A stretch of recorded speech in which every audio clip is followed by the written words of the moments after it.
Hey Sycamores, welcome to Almost Live. I'm your host, Samuel Owens. Today we're talking to Travis Beam, Senior Faculty Member of the Criminology Department. Almost Live starts right now.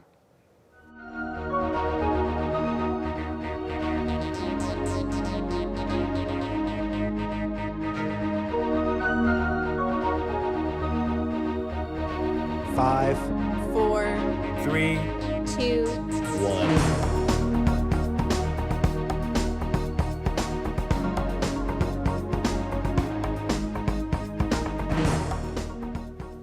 Travis, thank you so much for joining us here today. I was wondering if you could just start off by telling us a little bit about yourself. Sure. Thanks for having me, Sam. Appreciate being here. My name is Travis Beam. I'm a senior instructor and academic advisor for the School of Criminology and Security Studies. I'm also an alumni of our program. I received my undergrad and graduate degree from ISU and went on to work actually in law enforcement after that. And now I'm here teaching. I've been almost 10 years now. That's really cool. And I was wondering if you could tell us a little bit more about the School of Criminology. Sure. We just celebrated 50 years. Started in 1972 and started as a department of criminology. And over the years, we've been one of the bigger departments on campus for many years. We still have a large number of students in our majors. In 2018, we broke into or developed these cyber criminology and intelligence analysis majors. So we added 2 new majors to that as well. We've branched off even further from there as well. And I was wondering if you could elaborate more on some of the accomplishments that the school has made. Sure. We recently, within the last few years, developed the high-tech crime unit, which we're very proud of that. So what that entails is students come through a cyber program predominantly. Crim majors can do that as well. And they get to work in the high-tech crime unit to basically pull in evidence from real cases that are going on. We cover 7 counties now. This was founded by a grant from the state. We're one of 10 universities in the state of Indiana that have the high-tech crime unit. And then out of that development became the EDOS group, where those are kind of more your sophomore students that go into that element, and they work on jail calls and chirps and video calls. So they're actually doing kind of evidence collection as well for detectives. So there's 2 different factions now. The high-tech crime is a little bit different. That's a paid position, essentially. They're actually sworn in through the prosecutor's office, so they have some pretty high level of responsibility, even being a junior or senior. And would you say that Indiana State University is a good school to go to if someone's considering going down the path of criminology? Absolutely, yeah. We've had a very good reputation in the criminology field for years. And now with the new programs, we're branching out. We're providing more opportunities for students with these new majors.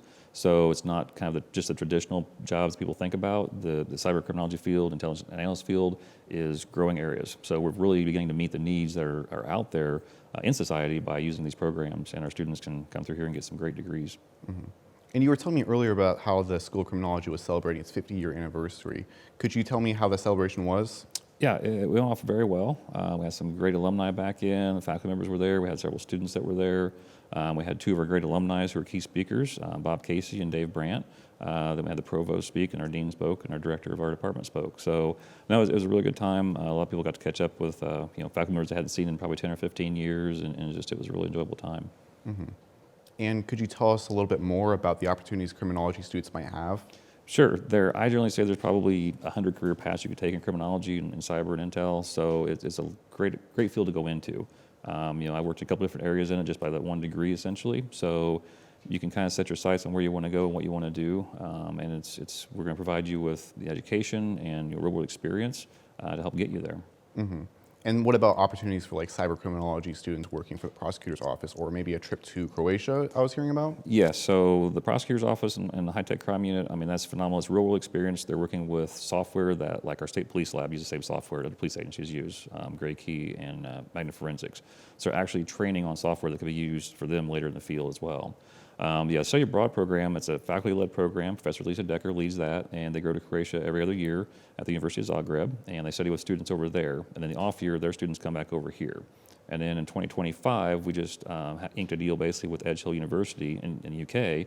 So we're going to start a study abroad program that's going to be faculty-led also. So these will be the summer programs that students can go over, learn about criminology in other countries, and they get to spend some time traveling in the countries as well. And that's a lot of information, and Yes. people might not be able to retain all of that. So if students want more information, who can they be able to contact to learn They more? can get a hold of me directly. If you just call our department directly, and they'll transfer you over or email me. We also have a lot of information on our webpage too. Well, perfect. Well, that's all the time we have for today. If you have any suggested guests for Almost Live, send us an email at isu-sycamorevideo@indstate.edu or like us on our Facebook page at Sycamore Video-ISU Student Media. See you next week, Sycamores.